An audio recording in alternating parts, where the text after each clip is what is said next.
Como ustedes saben, estamos estudiando el libro de Hechos de manera secuencial, versículo a versículo. La semana pasada empezamos con un tema. Hoy es la parte 2. El tema que estamos viendo es la iglesia del Señor Jesús.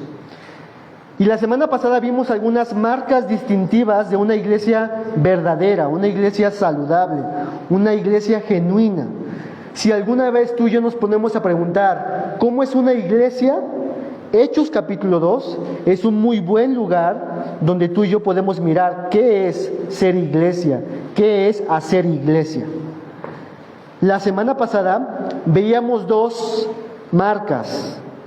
Veíamos que estos primeros cristianos, más de 3,000 cristianos, después de escuchar el evangelio de Jesucristo el Señor, después de arrepentirse, ser compungidos en su corazón por la predicación del evangelio a través de Pedro, dicho sea de paso, un Pedro que en los evangelios era cobarde en algunos momentos, en otros muy aventado, pero que ahora, lleno del Espíritu Santo, predica, dominado por la palabra de Dios, con mucho valor a esta multitud de personas, y más de 3,000 personas se convierten.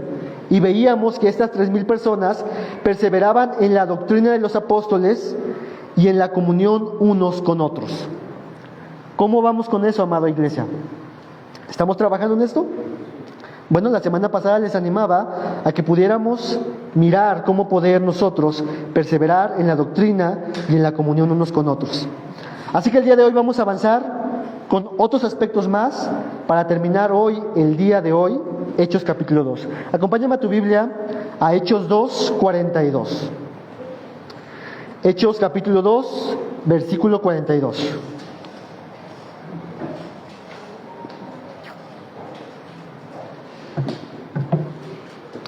Está ahí en las pantallas, pero también lo podemos buscar en nuestras Biblias.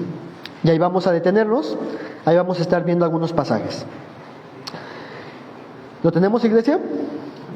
Y dice, y perseveraban en la doctrina de los apóstoles, en la comunión unos con otros, en el partimiento del pan y en las oraciones. Vimos los primeros dos aspectos. ¿Cómo es una iglesia verdadera? ¿Qué es lo que se espera de aquellos que han creído en Cristo Jesús en esta comunidad? Vimos la semana pasada estos dos, y el día de hoy veremos otros dos más, y al final veremos uno más. ¿Ok? Entonces avancemos con con estas marcas distintivas de una iglesia verdadera y saludable. Inciso C. El texto nos dice que perseveraban en el partimiento del pan. ¿Qué significa esto? Hay algunos eruditos, algunos teólogos comentaristas que al menos sugieren dos propuestas. La primera de ellas es básicamente que el partimiento del pan de esta comunidad de personas era simplemente, llanamente, el poder reunirse en las casas y participar de los alimentos. Recordemos, hermanos, que en aquel entonces el participar de los alimentos era un momento de intimidad, de amistad, un momento donde se establecían vínculos. No a todos se les invitaba a comer a la casa, sino a aquellos con los que había en alguna medida una relación de amistad, una relación de cercanía, hospitalidad se ve en este punto. Por lo tanto, lo que podemos decir de este primer aspecto de que perseveraban en el partimiento del pan es de que había un genuino deseo de poder estar relacionalmente incluso en las cosas más superficiales de la vida, como en este caso el partimiento del pan, de compartir los alimentos, de compartir de las cosas materiales, lo veremos más adelante, de compartir de los bienes que tenemos a los demás. Había una genuina disposición, no obligada, sino una genuina disposición de querer estar en comunidad. El partimiento del pan. También hay otros comentaristas que dicen que esto que tenemos aquí en pantalla del partimiento del pan hace alusión a la Santa Cena, donde también en la Santa Cena se partía el pan y la gente se reunía a participar de la Eucaristía, de la Santa Cena, de la acción de gracias. Entonces, solamente estas dos cosas podemos pensar acerca del partimiento del pan. Y me gusta mucho cómo lo dice la Biblia Nueva Traducción Viviente. Fíjense lo que dice de este pasaje. Lo dice en palabras más claras. Todos los creyentes se dedicaban a la enseñanza de los apóstoles, a la comunión fraternal, a participar juntos en las comidas, eso es lo que les decía al principio, los invitaban a sus casas, participaban de lo que tenían, pero también dice, entre paréntesis, entre ellas, ¿qué? La cena del Señor. Entonces la iglesia, para estos primeros 3,000 cristianos, no era solamente una institución que acudían los domingos, como lo dijimos la semana pasada. Era una comunidad que formaba parte plena del entorno de sus vidas y con la que se sentían apasionadamente entusiasmados. Esto lo dice un comentarista. Entonces, pensemos en esta imagen mental, en donde tenían sus actividades diarias, cada uno de estos cristianos, pero tenían el deseo también de invitar a otro que venga a su casa y compartir juntos. Y participar juntos del alimento, de sus posesiones materiales, de lo que tenían. Y empezaban, hermanos, así tener este vínculo relacional. ¿Te imaginas, hermanos, una iglesia así? Una iglesia donde hay comunidad sincera, donde participan unos con otros, comparten de los que tienen. Lo veremos más adelante, más de estos puntos. Pero entonces, lo que quiero resaltar de este punto, hermanos, es de que esta idea de perseveraban en el partimiento del pan, nuevamente nos recuerda lo que vimos la semana pasada de la comunión unos con otros. No solamente hacemos comunión aquí, amado hermano. No solamente debes de buscar tener comunión aquí, amado hermano. No solamente debes de tener comunión en lo espiritual. Es que solamente vamos a hablar de cosas espirituales. No, sino también de las cosas plenas de la vida, de cómo te fue en el trabajo, de cómo te fue en la escuela, de tus problemas, de tus luchas, hacer partícipe unos de otros a tus hermanos en la fe. ¿Ok? Eso es lo que está detrás de todo esto. Y si pensamos, hermanos, en la Santa Cena, si pensamos en lo que Pablo escribió en 1 Corintios, capítulo 11, ve si quieres ahí, 1 Corintios capítulo 11, donde Pablo a esta iglesia de Corintio, que sabemos que era una iglesia perfecta, era una iglesia súper sana, no, hermanos, era una iglesia conflictiva, terrible en muchas cosas, pero Pablo les llama la iglesia del Señor y los llama al arrepentimiento. Esta iglesia carecía de una cosa esencial, el amor unos por otros. Y Pablo, en 1 Corintios capítulo 11, cuando escribe de la cena del Señor, la escribe en este contexto, de que ellos habían desviado el sentido de lo que es la Santa Cena. Fíjense lo que dice, 1 Corintios 11, 17 al 22. No va a estar en pantalla. 1 Corintios 11, 17 al 22. ¿Lo tenemos? Les leo. Pero al anunciaros esto que sigue, no os alabo, porque no os congregáis para lo mejor, sino para lo peor. Pues en primer lugar, cuando os reunís como iglesia, oigo que hay entre vosotros divisiones, y en parte lo creo, porque es preciso que entre vosotros haya disensiones, para que se hagan manifiestos entre vosotros los que son aprobados. Versículo 20. Cuando pues os reunís vosotros, esto no es la cena del Señor. ¿Por qué? ¿Qué estaba pasando con ellos? Ellos estaban participando de la cena del Señor. Lo que hacemos mes tras mes aquí en esta iglesia. Participaban del pan, del vino, de la copa. Y dice el versículo 21, porque al comer cada uno se adelanta a tomar su propia cena, y uno tiene hambre y otro se embriaga. Pues ¿qué? ¿No tenéis casas en que comáis y bebáis? ¿O menospreciáis la iglesia de Dios y avergonzáis a los que no tienen nada? ¿Qué os diré? ¿Os alabaré? En esto no os alabo. ¿Qué estaba pasando ahí? Que al participar del pan, si nos vamos por la línea de la Santa Cena, cada uno buscaba lo suyo propio. Cada uno buscaba hacer lo que bien le parecía. Había pleitos, había divisiones, pero aún así ellos decían, estamos participando del cuerpo y de la sangre de Jesús. Y Pablo dice, eso no es participar de la cena. Porque entonces, la ordenanza de la Santa Cena era un medio, a través de esta ordenanza, que nos hacía hacer de solo un pensamiento, enfocar nuestros afectos a una sola persona. ¿A quién? A Jesús. Y también se debía examinar nuestro corazón acerca de nuestra relación unos con otros entre creyentes. La cena no solamente es Dios y yo, es parte, sino es yo y mi hermano. Y si tú estás en enemistad contra tu hermano, la Biblia nos dice, deja ahí tu ofrenda, ve y reconcíliate con tu hermano.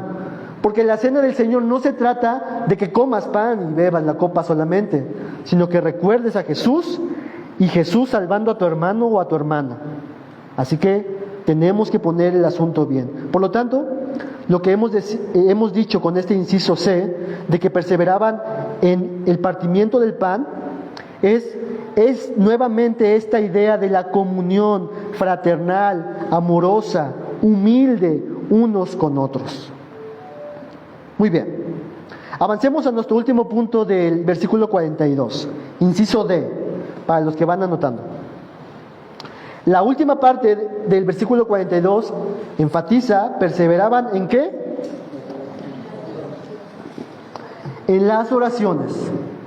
Ahora, fíjense la providencia de Dios. La providencia de Dios es Dios llevando sus propósitos a cabo a través de los medios que Él quiera usar. ¿Por qué digo la providencia de Dios? ¿Qué vimos el jueves que vino el pastor Saúl Villa? De la oración. ¿Qué vamos a ver ahorita en esta parte? De la oración. Hermanos, cuando Dios habla una vez, es importante escucharlo.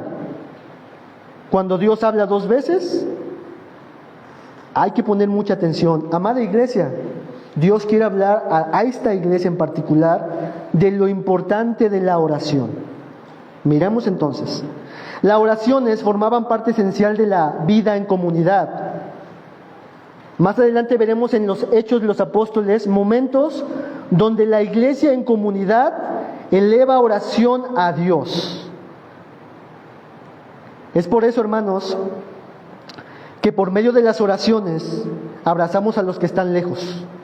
Es por medio de las oraciones que nos presentamos tú y yo delante del trono de Dios con confianza, también para pedir unos por otros.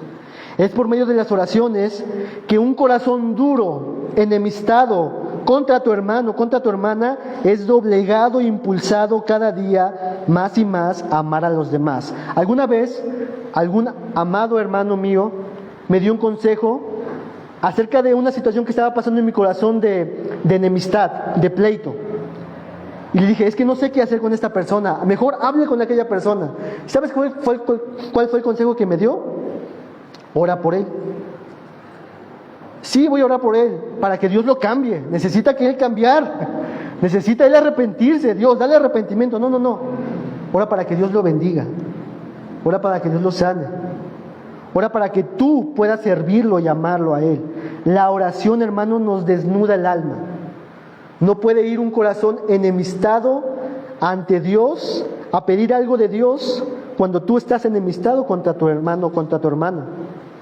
La oración es este medio que Dios usa para doblegar nuestro duro corazón, nuestro egoísta corazón, nuestro vanidoso corazón y decirle a Dios, Señor, sí, me está pasando esto, esta persona, este hermano, esta persona me está tratando de forma incorrecta, pero Dios, ayúdame a servirle, ayúdalo a él, que te pueda ver a ti, que los dos te podamos ver a ti. Las oraciones, hermanos, son valiosas en el cuerpo de Cristo Jesús.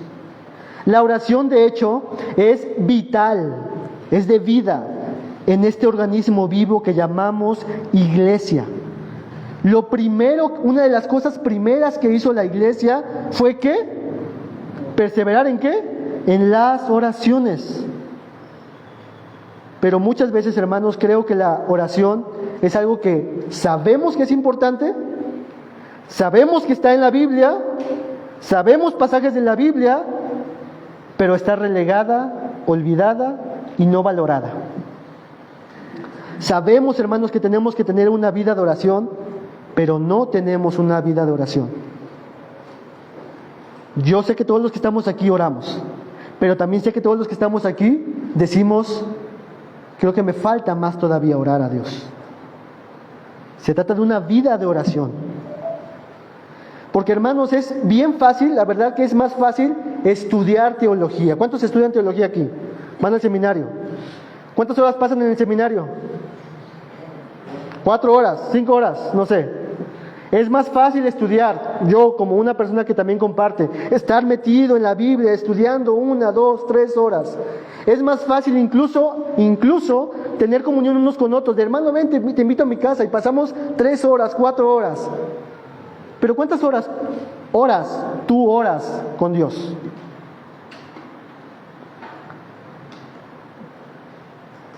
No oramos lo mismo que estudiamos, hermanos. Y sabemos que la oración es importante, ¿o no? Amada iglesia, Dios nos está llamando a permanecer en la oración, porque una iglesia saludable debe permanecer, no desistir de la oración privada y congregacional y relacional. Seamos sinceros, hermanos, hagamos un examen de conciencia. Aquí en esta iglesia hay 4 lugares que le llamamos casas de oración, ¿verdad? Lo hemos escuchado. Casas de oración. ¿Cuántos asistimos a las casas de oraciones? No levanten sus manos. Bueno, ya levantó una mano. Para que no se sientan mal algunos, ¿no? Pero si no asistes a una casa de oración, te animo a asistir. Pero bueno, preguntémosle lo siguiente. A los que asistimos, ¿cuánto de la reunión que vas a esa reunión, a esa casa de oración, ocupa el lugar la oración? ¿100%? ¿70%? ¿50%? ¿Qué tal? ¿30% de la reunión? Estoy haciendo como Abraham con Dios, ¿no? ¿No habrá 100, 50, 10? ¿Cuánto ocupamos de tiempo en la casa de oración para la oración? Y lo digo yo como una persona que comparte, hermanos. Porque yo, si debo de reconocer, como maestro, soy más inclinado a enseñar.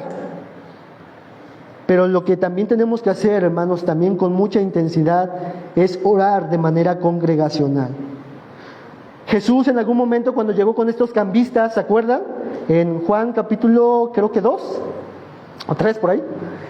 Llegó con los cambistas, ¿se acuerdan? Que había muchas personas en el templo y tiró las mesas. ¿Qué fue lo que hizo? ¿Qué fue lo que dijo Jesús a estas personas?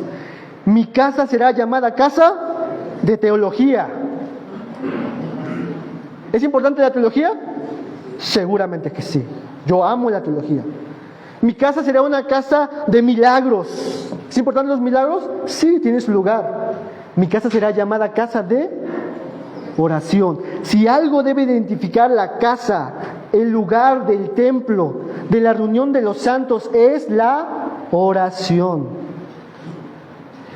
La oración. Hay una historia que me gusta mucho contar desde que la escuché. ¿Alguien conoce? Levanten la mano, por favor. ¿Conoce a Charles Spurgeon? ¿Carlos Spurgeon? A ver, levanten la mano. Nada más quiero ver. Muy bien. Los que no levantaron, les animo a escuchar algunas predicaciones de él. Este fue un predicador de Londres, muy famoso, incluso se le conoció como príncipe de los predicadores. Y aquí tenemos una foto del siglo XIX de Spurgeon, donde ahí estaba su iglesia y predicaba a multitudes de personas. Era muy conocido, gente de lejos venía a visitarlo, a escuchar sus disertaciones, sus predicaciones, sus enseñanzas. Y se cuenta a través de él que algunas personas que venían de lejos a venir a la iglesia, Spurgeon lo que hacía era guiarlos a una parte del templo, del santuario, y los guiaba a un sótano. Las personas iban caminando en el sótano y de repente ahí en el sótano, sin que estuvieran expuestos a muchas personas, había una congregación de personas reunidas en el sótano de la iglesia orando y orando. Y Spurgeon decía, aquí está el poder de la iglesia, en la oración. Si tú rastreas cada avivamiento de la iglesia, es por la oración. Es una gente que empieza a levantarse y a orar a Dios. Hermanos, la oración es vital en la iglesia y la oración también es necesaria para esta iglesia. Debemos perseverar en las oraciones. Esta es una marca distintiva de una iglesia verdadera y saludable. no solamente verdadera, sino también saludable. Una iglesia que no ora está pronta a morir, o si no es que ya se murió. Tenemos, hermanos, de parte de Dios el jueves y hoy, hablando de las oraciones, orar como iglesia. ¿No creen que es importante todo esto? Yo no lo planeé con Saúl. Quedó exactamente esta ocasión para recordar esto. Yo le decía a Saúl esto: oye, hermano, el domingo voy a hablar de algo similar de la oración. Lo que Jesús le dijo a sus discípulos fue: orad, velad y orad. ¿Para qué? No entréis en tentación. Iglesia, oremos y velemos para que no entremos en tentación. La oración es vital.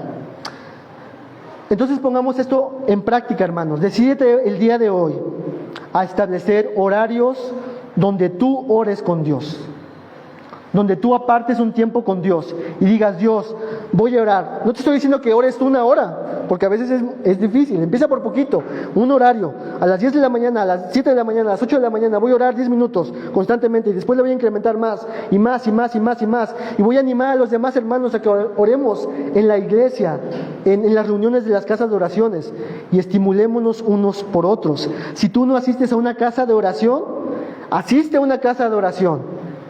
Y si los encargados que estamos aquí, que somos 4, aquí está Fran, aquí estoy yo, aquí está Israel Olivares y Carlitos, nosotros también tenemos que estimular a días más predominantes de la oración.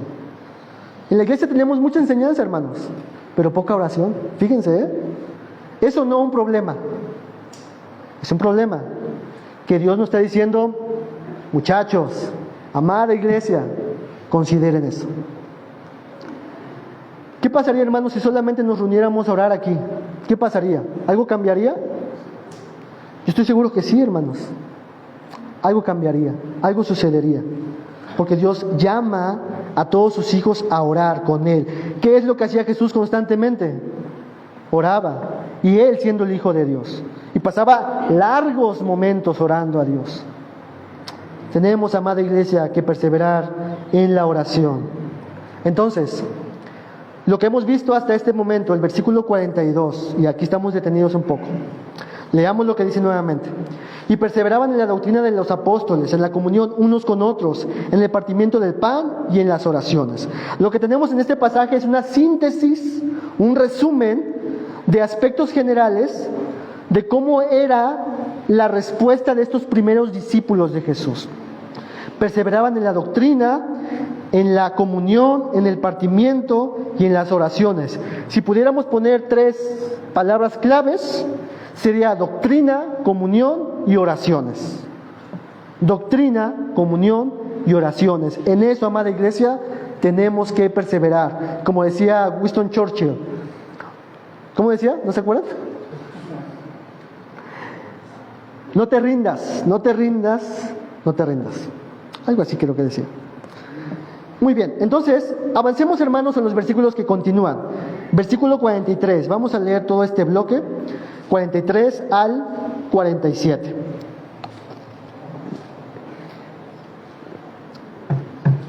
Y dice el pasaje, después de decirle el versículo 42, y sobrevino temor a toda persona, y muchas maravillas y señales eran hechas por los apóstoles.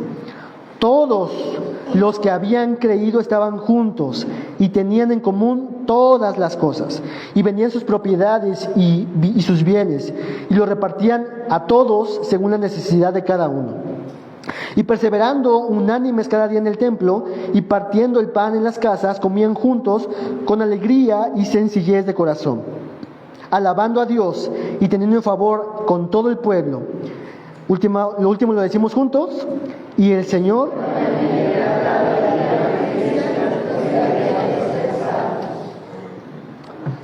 lo primero que tuvimos en el versículo 42 es una descripción sintetizada de qué es lo que hacían estos primeros discípulos.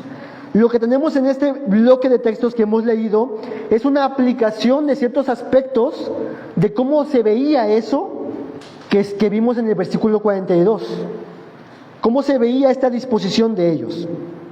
Así que quiero que veamos Como paréntesis, algunas descripciones de esta primera iglesia. Podemos decir muchísimas, pero quiero señalarte al menos 3 de ellas. Miren, por ejemplo, el versículo 43. Dice: y sobrevino temor a toda persona, y muchas maravillas y señales eran hechas por los apóstoles. ¿Qué tenemos aquí? ¿Qué descripción tenemos aquí? Lo puse en pantalla. Lo que está pasando es que Dios está autentificando a los apóstoles como mensajeros comisionados por Jesús a través de las maravillas y señales que hicieron. Dios está autentificando, diciendo: estos mensajeros vienen de parte de Dios. ¿Y cómo podemos saber esto?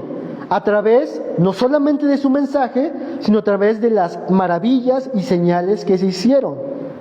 En aquel entonces no había lo que tú y yo tenemos como la Biblia. En aquel entonces Dios está ocupando este medio de milagros y señales para poder decirle a estas personas que Dios está en medio de ellos. Dios está obrando en su pueblo. Recordemos que este libro de Hechos, fue escrito por Lucas, ¿verdad? Y Lucas escribió un evangelio que tenemos en la Biblia, donde Lucas escribe a Teófilo y le escribe muchas maravillas y señales y prodigios que Jesús está haciendo y que Jesús ha hecho, con la intención de que Teófilo entienda de que Dios está con Jesús. Y este mismo Lucas escribe a Teófilo para recordarle y decir: este mismo Dios que autentificó la vida de Jesús es este mismo Dios que a través de Jesús, por medio del Espíritu Santo, está obrando en la iglesia. Lo que quiero decir con todo esto, hermanos, es de que Dios está en medio de su iglesia. Al menos en el versículo 43 lo está mostrando a través de estas maravillas y señales que los apóstoles estaban hechos. Hay un lugar, hermanos, en la iglesia para los milagros y señales. Tristemente, hay algunas iglesias que hacen de eso el todo de la iglesia. Como si el evangelio fuera solamente y exclusivamente la sanidad. Y eso, hermanos, es parte de la verdad. ¿Dios puede sanar, hermanos? Sin duda. Acabamos de orar por una persona donde oramos y que Dios está obrando en sanidad en su vida. ¿Dios puede levantar a un paralítico?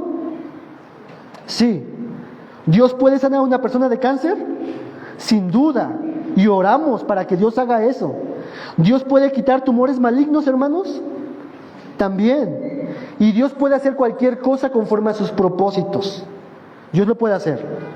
Pero en medio de todas estas cosas, recordemos cuál es el mayor milagro a través de los apóstoles que Dios está haciendo. ¿Cuál es, hermanos? La salvación. Hay una frase que siempre usan algunas iglesias que dicen: ven por tu milagro. ¿Lo han escuchado? ¿Lo han visto? Bueno, eso mismo yo lo quiero decir ahora. Ven por tu milagro significa ven a Cristo Jesús y sé salvo. Ese es el milagro mayor que cualquier persona que estamos aquí podemos recibir. ¿Por qué? Porque ¿cómo es posible que una persona que es rebelde, que va hacia un solo lugar, hacia su propia condenación, que está enemistada con Dios, que es pecador, que merece la condenación, cómo una persona pudiera ser perdonada por Dios? Lo vimos hace rato en la dominical. Solo a través del milagro hecho en la cruz por medio de Jesucristo. El mayor milagro que una persona puede recibir en vida es el milagro del perdón de sus pecados. Y ese milagro da evidencia de que Dios está obrando en su iglesia, en su pueblo, en medio de sus hijos. Muy bien. Estas son solamente algunas descripciones generales que estamos viendo. Otra descripción más de esta primera iglesia. Versículo 42 al 45. Les leo. Todos los que habían creído estaban juntos y tenían en común todas las cosas, y vendían sus propiedades y sus bienes y los repartían a todos según la necesidad de cada uno. Punto número 2 de estas descripciones generales de cómo lucía esta primera iglesia. Lo voy a leer como está en pantalla. Compartían de sus bienes materiales para las necesidades de los demás. Estaban genuinamente interesados por el bien integral de sus hermanos, de la familia de la fe. Eso es lo que tenemos en este pasaje, donde este grupo de personas, en esta comunión que tenían unos con otros, sabían de las necesidades de sus hermanos y ellos de manera genuina decían: yo quiero darte a ti esto, hermano, necesitas esto, aquí estoy para ti. Lo que era de ellos, lo que era mío, lo que era propio, también era de ellos. Lo vamos a ver más adelante, porque en Hechos capítulo 5 se vuelve a enfatizar este punto, hermanos. Capítulo 4 y capítulo 5. Entonces, ¿no les parece, hermanos, algo increíble, algo maravilloso ver una iglesia así? ¿Cómo habrán visto a estas personas en aquel tiempo? Las personas que estaban alrededor, el mundo entero. Estos están locos. ¿Qué es lo que normalmente persigue el mundo, hermanos? Lo suyo. Se trata de mí, primero yo y después al último yo. No me importa quizás, o no me preocupan mucho tus necesidades. Si en algo tú me puedes ayudar para mi beneficio, entonces yo tengo una amistad contigo. Pero en el momento de que ya seas perjudicial para mis beneficios, cortamos esa amistad. El mundo, hermano, siempre va a ir detrás de lo que el mundo quiere. Pero lo que tenemos aquí es una nueva humanidad que no se le impone el darse por los demás, sino que de manera genuina dice: yo quiero servirte, amado, yo quiero estar por ti. ¿En qué te puedo ayudar? Con mis bienes materiales, con lo que yo tengo, con lo que yo dispongo. Hermanos, es un atisbo del cielo, en donde en el cielo es el mundo del amor de Dios, donde ya no buscamos más lo nuestro propio, sino el de los demás, lo que Jesús hizo por nosotros. Obviamente, hermanos, esto algunas personas lo toman como algún pretexto para decir: mira, ahí está ese pasaje. Entonces, a ver, hermana, ¿tú qué tienes? ¿Un coche? Tráelo a la iglesia, dámelo a mí, yo necesito un coche. Error, incorrecto. En el momento que empezamos a obligar a los demás a hacer algo, estamos terriblemente mal. ¿Ok? Después lo vamos a ver, hermanitas, cuando lleguemos, y hermanos, cuando lleguemos a Hechos capítulo 4, donde nuevamente se enfatiza este punto. Esta es la nueva humanidad que Dios está formando. Una nueva humanidad, hermanos, en donde nos preocupamos de manera sincera unos por otros. Es que, hermano, yo pasé por mucha necesidad y nadie se preocupó por mí. ¿Alguien ha dicho eso? Bueno, no digan. Si alguna vez dijiste eso, hermanos, déjame decirte lo siguiente. Hasta donde yo sé, aún no tenemos el don de adivinación. ¿O alguien tiene el don de adivinación? ¿Cómo voy a saber que tú tienes una necesidad si tú o yo no decimos que tenemos una necesidad? ¿Ven? Es que ustedes deberían de preguntarme. Sí, lo tenemos que hacer y lo podemos hacer, pero si no lo hacemos, ¿qué podemos hacer? Hermano, hermana, los que administran los recursos, estoy pasando por una situación difícil. Obviamente, como cualquier cosa que nos pasa, hay cosas buenas y las convertimos en malas. Obviamente, lo veremos en Hechos capítulo 5, de unas personas quisieron engañar al Espíritu Santo, Ananías y Zafira, ¿no?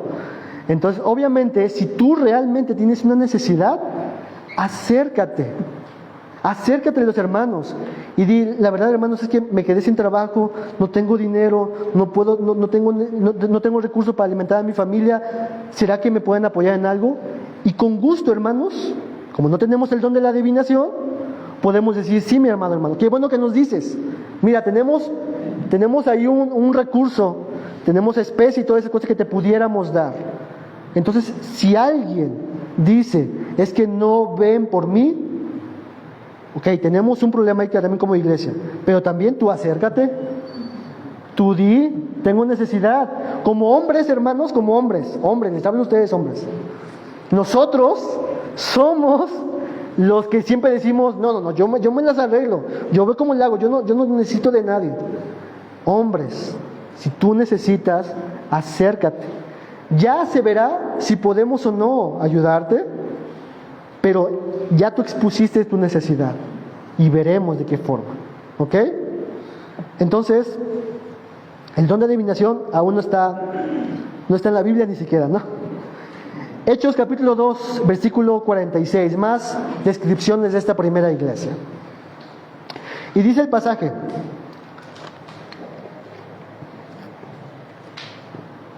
y perseverando unánimes cada día en el templo, y partiendo el pan en las casas, comían juntos con alegría y sencillez de corazón. Tercer punto que pongo como detalles generales, haciendo un paréntesis, lo leo. Esta comunidad de personas estaba siempre juntos, en el templo, en las casas, donde estuvieran. Lo hacían con alegría y sencillez de corazón. Había un gozo, una alegría en el que ellos decían: yo quiero estar con mis hermanos.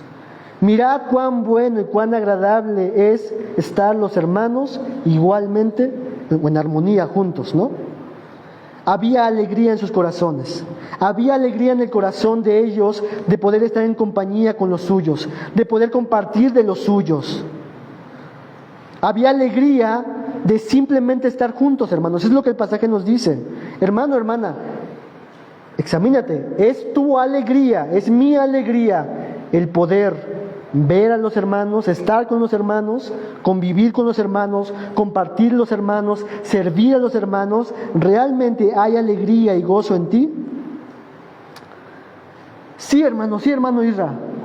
Sí hay alegría, pero hay el hermano Carlos. Hay muchos Carlos, no he dicho ninguno aquí. Hay el hermano Carlos. Es bien difícil, hermanos. No lo entiendo. Soy feliz de mis demás hermanos. Puedo convivir con Fran, con Aurelio, con las demás hermanas. Pero ay, mi hermano Carlos. Sí, hermanos, yo sé que hay algunos hermanos difíciles. Y quizás tú eres un hermano difícil, o quizás yo soy un hermano difícil. Pero cuando estés a punto de desmayar en poder servir a tu hermano, amar a tu hermano, gozarte de ver a tu hermano, tienes que mirar al cielo nuevamente. Porque vas a tener momentos donde dices: me cae gordo mi hermano. Es la verdad, hermanos. Hay momentos donde decimos: no me gusta su actitud del hermano. ¿Y sabes por qué? Recuérdate esto: estamos en un proceso de transformación. Tu hermano, tu hermana no es el edificio completo, sino que Dios está haciendo una obra en ella. Están trabajando en ellos. Y Dios también está trabajando en ti, incluso a través de tu hermano difícil, a través de tu hermana difícil. Entonces, cuando estemos a punto de desmayar, tenemos que voltear al cielo y mirar lo paciente que Dios ha sido con una persona como yo. Y cuando mires al cielo, cuando recuerdes lo que Dios y cómo Dios te ha tratado a ti, entonces tú puedes tener razón para decir, respirar profundamente y decir: mi hermano, mi hermana, y te voy a servir, y te voy a amar. Así como Dios ha sido compasivo. Una de las parábolas que Jesús nos enseñó fue de estos dos deudores, ¿se acuerdan? De que uno le debía al rey una cantidad muy profunda, muy grande, y el rey le perdonó. Y después, con esta persona tuvo que ver con uno de sus siervos y que le debía una cantidad mucho menor, esta persona se puso como un rey implacable y le dijo, lo maltrató y lo puso en la cárcel, lo que sea. Y después lo llamó a cuentas el rey, y ¿qué le dijo? Siervo ingrato, ¿no te perdonó ya a ti muchísimas cosas? ¿No tenías que así tratar a tu hermano? Y le dices eso, hermano.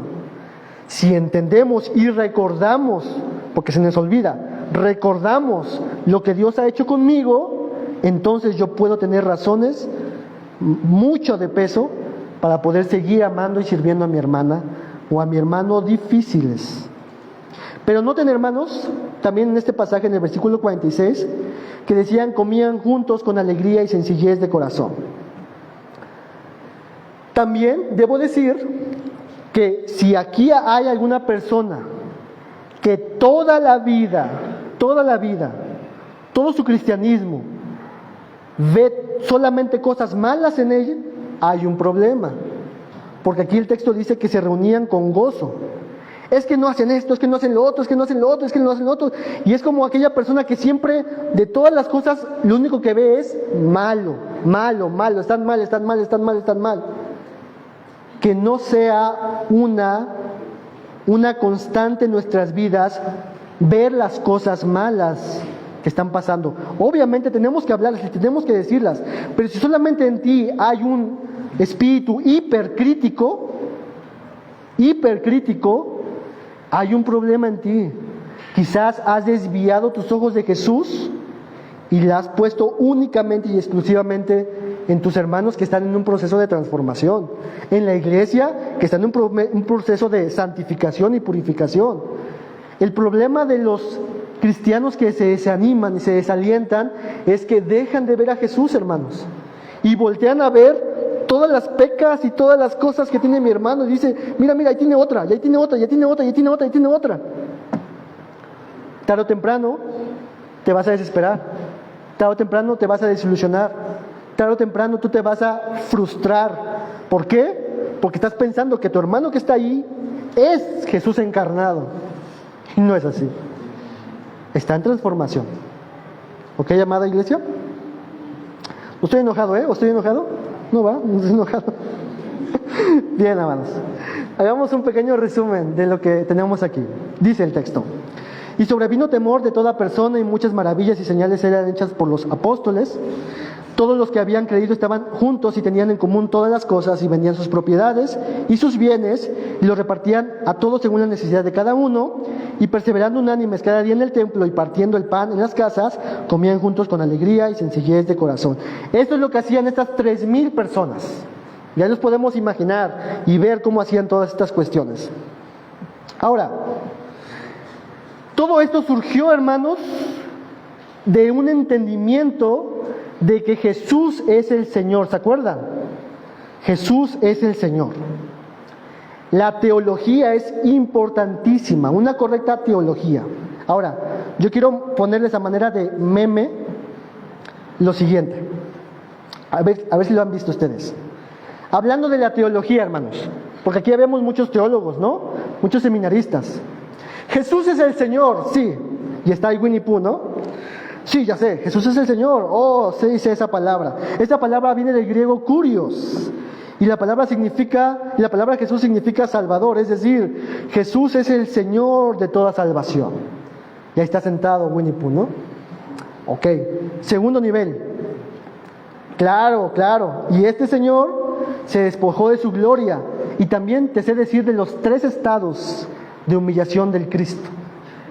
¡Wow! ¿No? ¿Cuántos de aquí saben los 3 estados de humillación de Cristo? ¿Sí se lo saben? Aquí hay uno. ¡Wow, hermano! Muy bien, yo también. Entonces, tercer estado de este Winnie Pooh. Ya lo vemos con el lente, ¿no? Ya con un acento ya un poco más presumido, ¿no? Sé acerca de la hipóstasis. En Jesús hay una hipóstasis, verdadero Dios y verdadero hombre. Y todo esto surgió acerca de que Jesús es el Señor. La teología importa, hermanos, muchísimo. Ajá. Sí. Pero todo lo que hemos visto en este pasaje es, ¿y eso qué significa en tu vida? En tu día a día, en tu relación con los demás. ¿Cómo luce una vida donde Jesús es el Señor? Tenemos que pasar, hermano, amada iglesia, de la teología a que esto afecte nuestras vidas. Por ejemplo, la Trinidad tiene aspectos bien prácticos, hermanos. Bien prácticos. Porque en la Trinidad el Hijo no está diciendo, ay, ¿por qué tú me envías a mí, ¿no? ¿Por qué no puedo enviarme yo a mí mismo? En la Trinidad económica. Allá vemos que hay roles, funciones, donde cada uno de ellos se complementa. La iglesia, cada uno tiene una función particular. Y así como en la Trinidad hay funciones donde se complementan para una misma tarea, una misma mente, Dios, la iglesia, trabaja con estas funciones sin pensar uno que es mejor que el otro. Porque, a ver, ¿el Padre es mejor que el Hijo? No. ¿El Espíritu Santo es inferior al Hijo y al Padre? No, son iguales. Eso solamente es un ejemplo, hermanos, de la Trinidad. Tenemos que nosotros pasar de la teología winipunesca a llevarlo a la práctica. Bueno, vamos a avanzar, hermanos.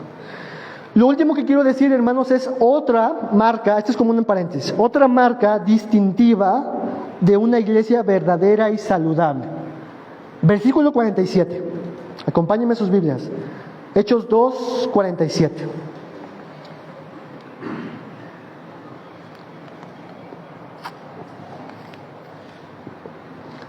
Dice el texto: alabando a Dios y teniendo favor con todo el pueblo, y el Señor añadía cada día a la iglesia los que habían de ser salvos. Si se dan cuenta, todas las cosas que hemos dicho con anterioridad tienen que ver con el vínculo de la iglesia, ¿no?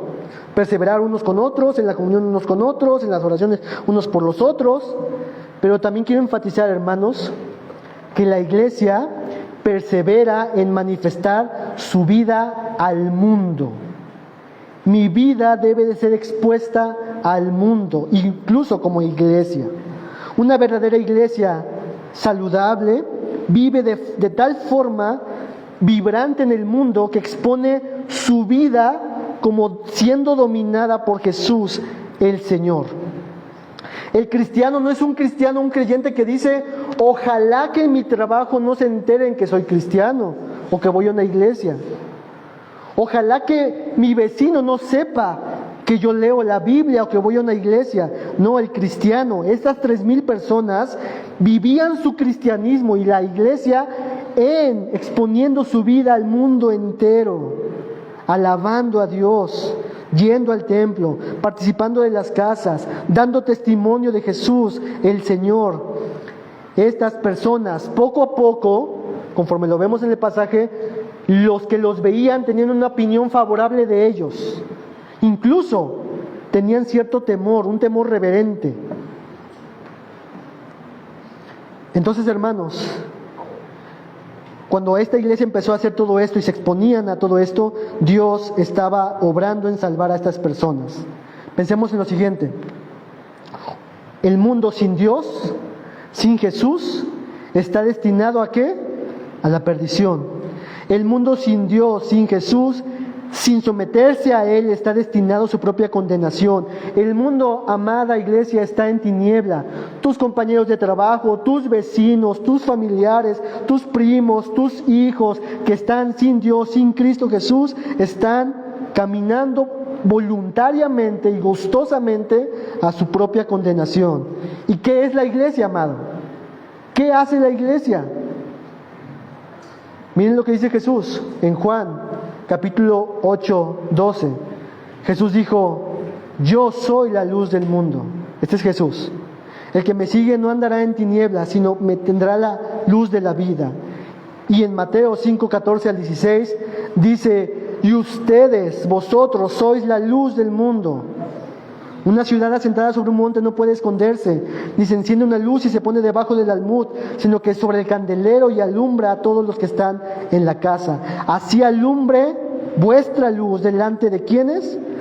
Del mundo, de los hombres, para que vean vuestras buenas obras y que hagan, glorifiquen a vuestro Padre que está en los cielos. Hay una iglesia falsa, además de mencionar las que mencionó Isra hace rato, ¿no? Que se llama la luz del mundo. Una iglesia falsa, hermanos. Una iglesia, ¿por qué sabemos que es falsa? Porque no se adhiere a la doctrina apostólica, como lo vimos la semana pasada. No se adhiere. Su doctrina claramente está en un sentido pecaminoso, ¿no? Pero sin duda la iglesia es la luz del mundo.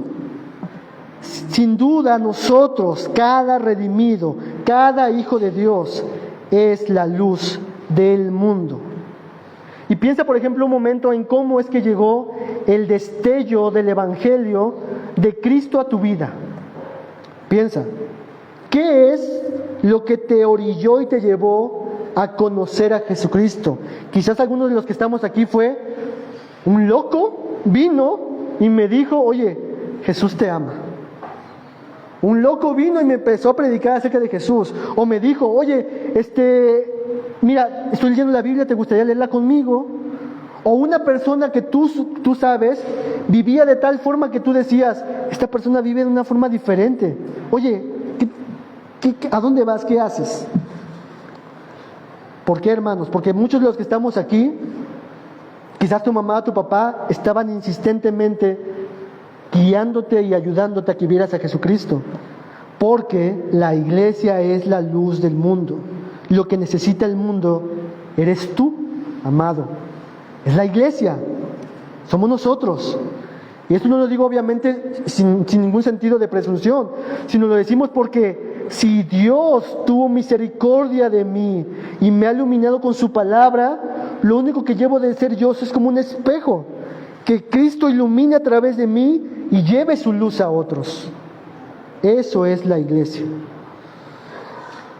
Nosotros debemos de perseverar exponiendo nuestra vida al mundo.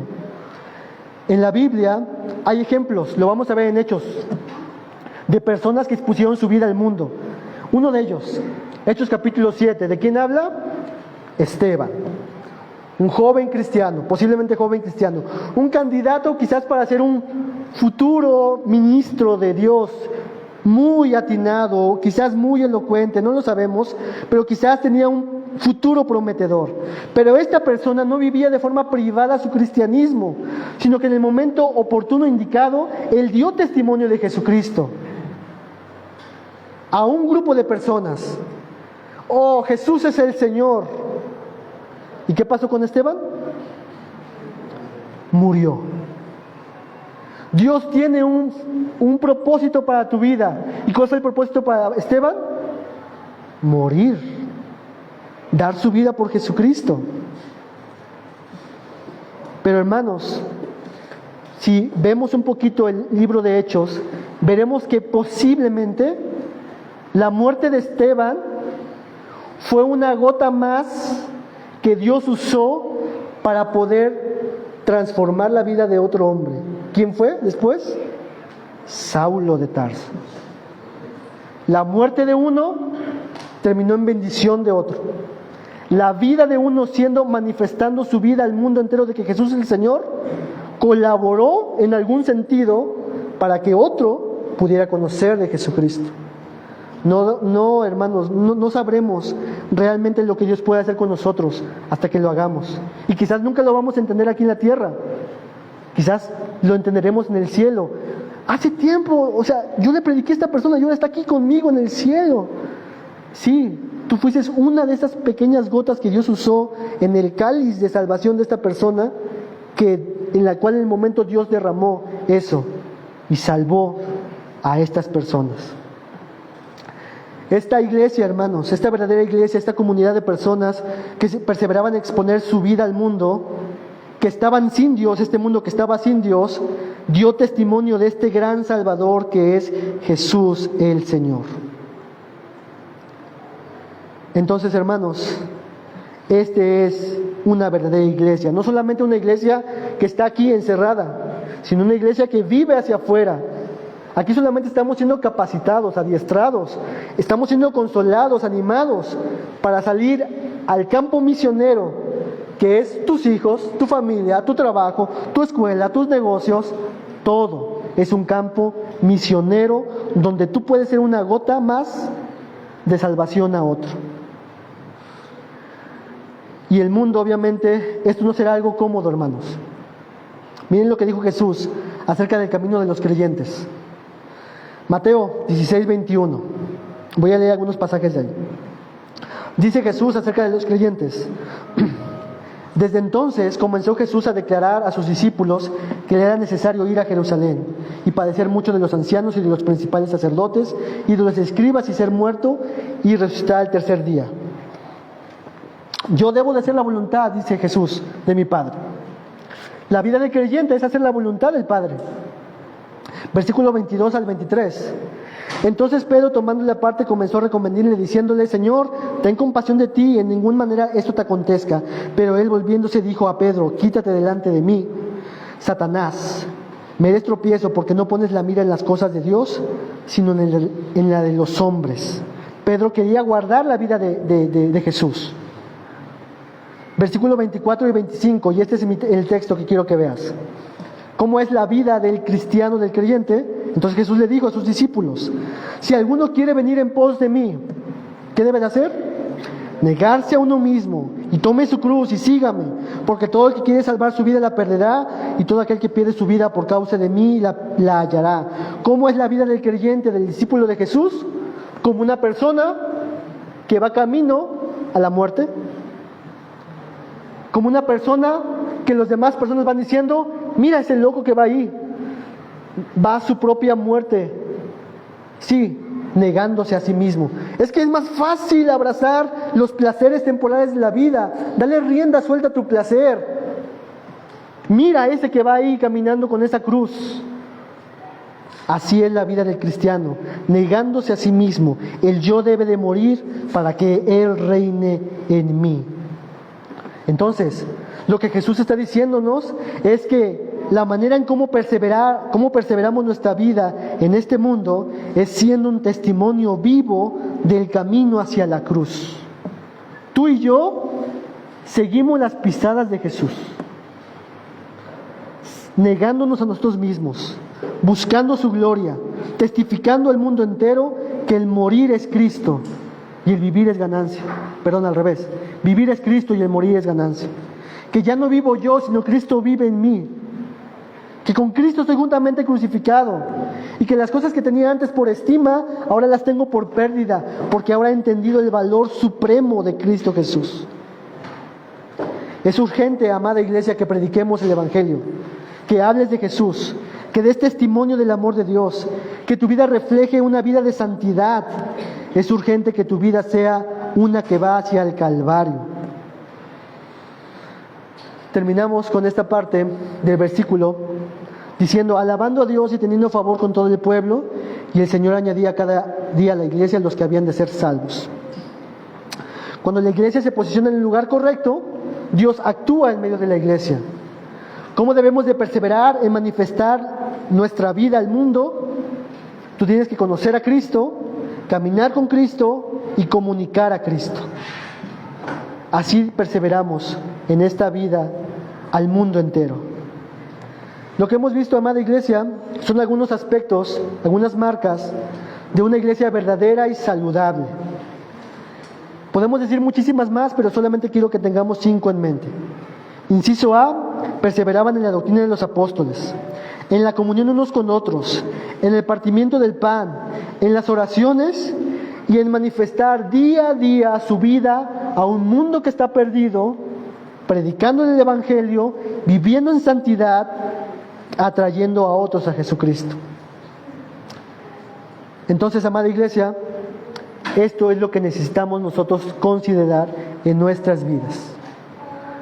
Por lo tanto, esta es la iglesia de Dios, lo que hemos visto. Este es el pueblo de Dios, un pueblo que ha sido redimido y comprado a precio del sacrificio infinito de Jesucristo. Y nos ha salvado para que podamos hablar a otros acerca del amor de Cristo Jesús en la cruz. E interesantemente, hermanos, ¿cómo se llama esta iglesia? Iglesia que permanece. Y hemos visto estas cosas. Iglesia, permanece en la doctrina de los apóstoles, en la comunión, en el partimiento del pan, en las oraciones, en manifestar tu vida al mundo. Ustedes son linaje escogido. Tú, todos. Para que anunciemos las virtudes de aquel que nos llamó a su luz admirable. Acompáñame a hacer una pequeña oración. Y antes de hacer esta oración, hermanos, me gustaría que te pusieras en pie para cantar juntos una canción como iglesia, pensando en todo lo que hemos visto el día de hoy, hermanos. Todo lo que hemos visto nos habla acerca de unas buenas noticias, acerca de lo que produce cuando una persona viene al Evangelio. Así que vamos a cantar todos juntos una alabanza con nuestros hermanos en el ministerio.